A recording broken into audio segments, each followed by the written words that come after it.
Assalamualaikum warahmatullahi wabarakatuh. Berikut adalah presentasi dari kelompok saya dan teman-teman saya. Judulnya adalah Sistem Manajemen Reservasi Lapangan dan Jadwal Kegiatan di GOR atau Gedung Olahraga, Gamong Among Raga. Anggotanya itu berjumlahkan 3 orang. Ada Muhammad Gema Yoga Faharis dengan NIM-nya 2300018186 dan Rahman Iskandar selaku saya dengan NIM digit terakhirnya saja langsung 191, Tamam Azaki dengan NIM digit 3 terakhir 192. Mata kuliah APPL kelas C. Jadi latar belakangnya ini adalah pengelolaan fasilitas olahraga seperti GOR, gedung olahraga lah. Proses reservasi lapangan masih sering dilakukan secara manual ya. Jadi seperti telepon atau catatan buku. Nah, atau chat pribadi. Nah, ini menimbulkan lumayan banyak masalah ya. Seperti ketidakteraturan jadwal pemakaian lapangan. Nah, risiko double booking juga bisa. Tidak adanya bukti pemesanan yang jelas. Kurangnya transparansi dalam pembayaran dan verifikasi. Nah, sering meningkatnya kebutuhan masyarakat, jadi kita perlu hal yang lebih bagus untuk manajemen ini ya. Jadi tujuannya ini, aplikasi ini dibuat, perencangannya ini adalah menyediakan platform pemesanan lapangan yang mudah diakses oleh masyarakat tanpa perlu registrasi akun. Kemudian meningkatkan efisiensi dan transparansi dalam pengelolaan jadwal dan pembayaran reservasi. Juga mempermudah admin GOR dalam memverifikasi pesanan dan mengelola data pengguna serta laporan penggunaan fasilitas. Dan juga mengurangi kesalahan manual dalam pencatatan dan menghindari jadwal tabrakan double booking. Nah, tujuannya juga mendukung pengelolaan GOR yang modern dan berbasis digital dengan sistem yang bisa dikembangkan lebih lanjut di masa depan. Ruang lingkupnya ini, manajemen lapangan ini aplikasi web yang dirancang untuk memudahkan masyarakat. Jadi dengan cepat, mandiri, dan tanpa harus login. Nah, sistem ini mencakup 2 jenis pengguna, itu adalah penyewa dan admin GOR. Nah, penyewa itu dapat melihat jadwal lapangan, mengisi form reservasi, upload bukti pembayaran, dan menerima notifikasi pesanan. Kemudian admin GOR juga melihat dan memverifikasi reservasi, mengelola jadwal, kegiatan, dan tarif, menghasilkan laporan penggunaan dan pendapatan. Fokus utama sistem ini adalah kesederhanaan, aksesibilitas, dan efisiensi, khususnya bagi pengguna non-teknis maupun pengelola GOR. Nah, kebutuhan fungsionalnya ini, sistem itu harus dapat menampilkan daftar jenis lapangan, jadwalnya, menyediakan dan memproses formulir, mengecek ketersediaan, dan memberi notifikasi jika penuh, menerima dan menyimpan bukti pembayaran, memberi status seperti tunggu verifikasi pada reservasi baru, memberikan akses admin untuk memverifikasi atau mengubah status, mengirim notifikasi dan bukti pemesanan kepada penyewa. Non-fungsionalnya ini, sistem itu harus tersedia setiap hari, minimal 4 jam. Stabil dan andal dapat diakses banyak pengguna ya. Ramah pengguna, ringan dan responsif. Dapat diakses di berbagai perangkat.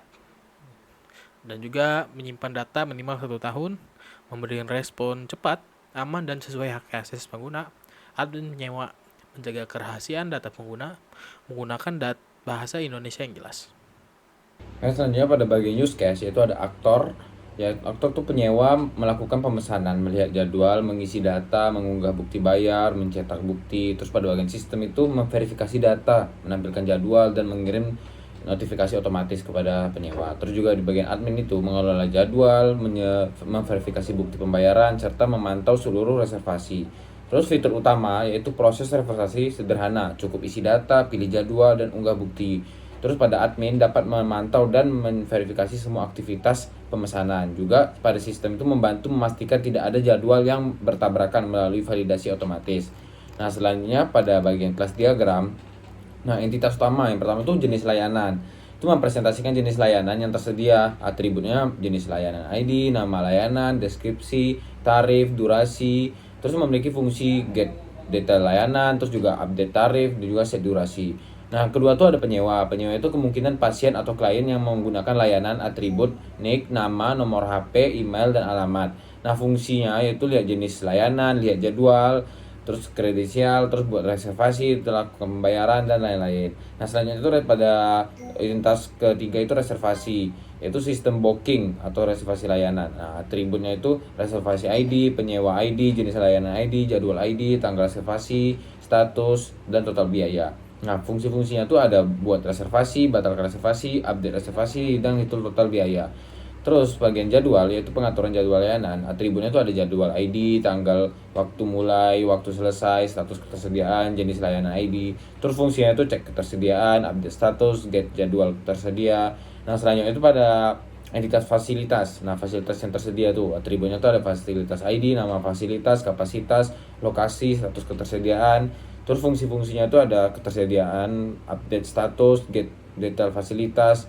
Dan terus entitas verifikasi itu sistem verifikasi untuk reservasi atau pembayaran. Nah, atributnya itu verifikasi ID, reservasi ID, admin ID, tanggal ID verifikasi, status verifikasi reservasi, status verifikasi pembayaran. Nah, fungsi-fungsinya itu ada verifikasi reservasi, verifikasi pembayaran, tambah catatan reservasi. So, selanjutnya itu ada entitas pembayaran, yaitu sistem pembayaran. Atributnya ada ID, reservasi ID, jumlah mode pembayaran, tanggal pembayaran, status pembayaran. Itu juga ada fungsi bukti bayar, upload bukti bayar, verifikasi bayar, update status pembayaran. Nah, terus ada entitas admin. Nah, entitas admin itu mengelola sistemnya. Itu atributnya ada admin ID, nama, email. Terus fungsinya itu kelola jadwal tarif, kelola reservasi, kelola data fasilitas, dan bisa juga lihat daftar reservasi. Terus yang terakhir itu ada sistem. Nah, entitas sistem itu sistem utama yang mengelola operasi semuanya. Atributnya itu ada tanggal sistem, status sistem, fungsi-fungsinya itu ada kirim notifikasi, generate laporan, dan backup data. Nah, hubungan utama dari relasi-relasinya bisa dilihat seperti di gambar, ada one to many. Nah, seperti penyewa dapat membuat banyak reservasi, terus reservasi terkait dengan satu jenis layanan dan satu jadwal, terus setiap reservasi memiliki satu pembayaran. Admin dapat memverifikasi reservasi melalui entitas verifikasi, fasilitas dapat digunakan untuk berbagai jenis layanan. Nah, selanjutnya pada bagian sequence. Nah, berdasarkan diagram sequence itu alurnya itu yang pertama itu penyewa masuk ke website. Nah, selanjutnya website akan menampilkan halaman utama seperti di bagian UI. Nah, penyewa memilih jenis lapangan untuk direservasi. Ada nanti menampilkan beberapa lapangan-lapangan.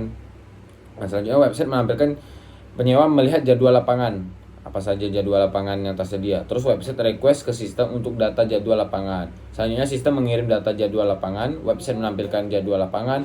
Terus penyewa memilih lapangan. Website request data tentang lapangan seperti status dan harga.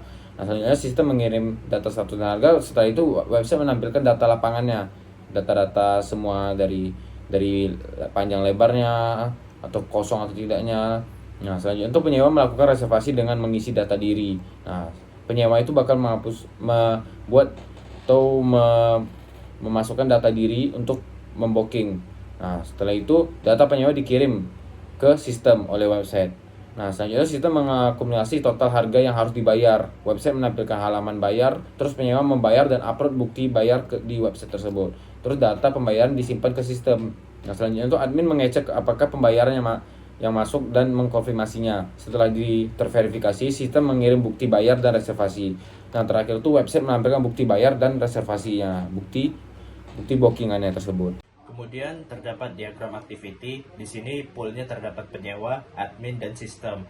Alurnya adalah penyewa melihat daftar jenis lapangan, kemudian melihat jadwal ketersediaan lapangan, kemudian mengisi formulir reservasi. Formulir tersebut akan diarahkan ke sistem, kemudian sistem menerima formnya, dicek ketersediaannya. Jika ada, maka menampilkan notifikasi lapangan.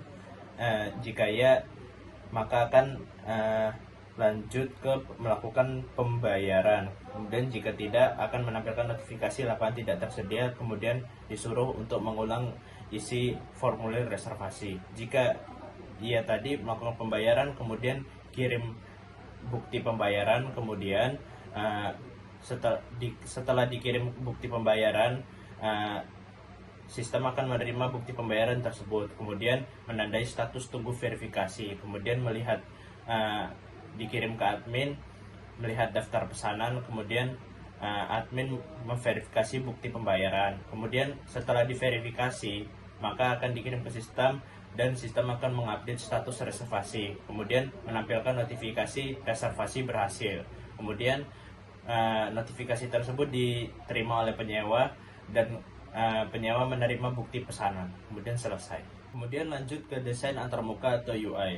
Di halaman home akan menampilkan jenis lapangan seperti voli, tenis, futsal, dan lain-lain. Kemudian memperlihatkan harga sewa per jam, kemudian tombol lihat jadwal dan info promo. Kemudian di halaman booking terdapat detail lapangan dan harga, kemudian pilih waktu sewa, lalu form isian yaitu nama, jadwal, nomor HP, dan durasi. Kemudian di halaman pembayaran terdapat info rekening, kemudian ada upload bukti bayar, kemudian format file didukung. Kemudian di halaman status menampilkan data dan status pembayaran. Kemudian ada tombol batal dan cetak bukti.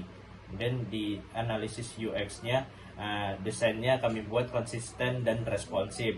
Kemudian navigasinya mudah, kemudian tanpa login. Jadi ini sistem website tanpa login. Di bagian pengukuran harga software, di sini kami menggunakan use case point, yaitu gabungan dari perhitungan bobot aktor, bobot use case, sama technical complexity dan environment complexity.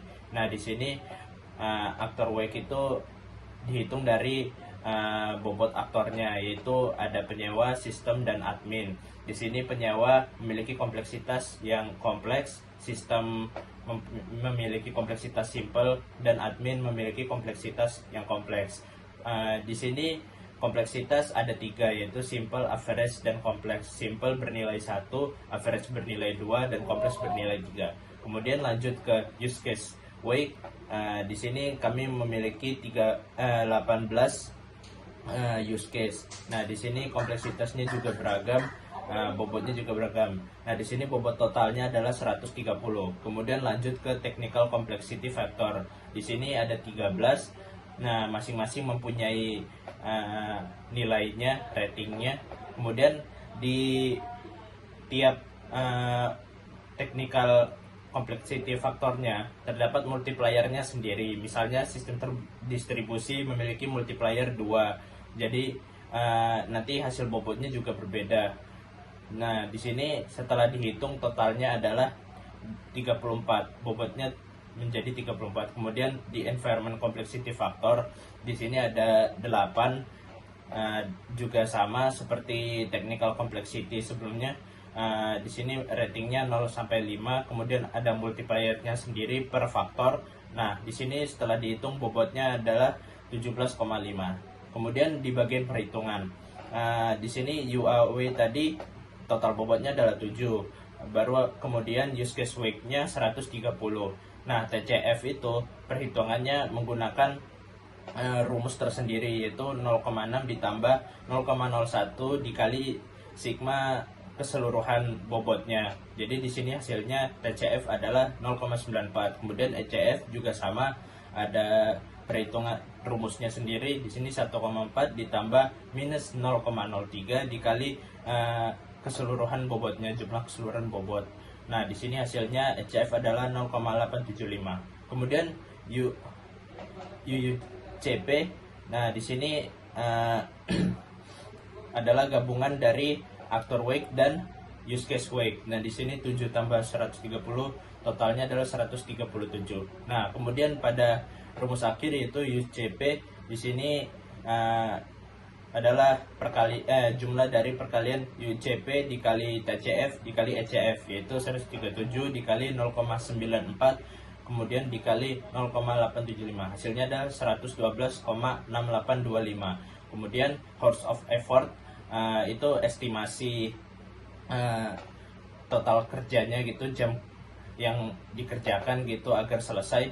Nah, itu MR dikali CP, yaitu 25 dikali 112. Nah, totalnya adalah 2817,06 jam. Kemudian dari hours of effort itu bisa dihitung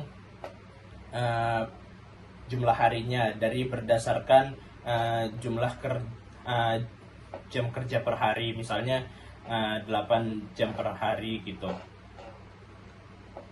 Sekian dari saya. Wassalamualaikum warahmatullahi wabarakatuh.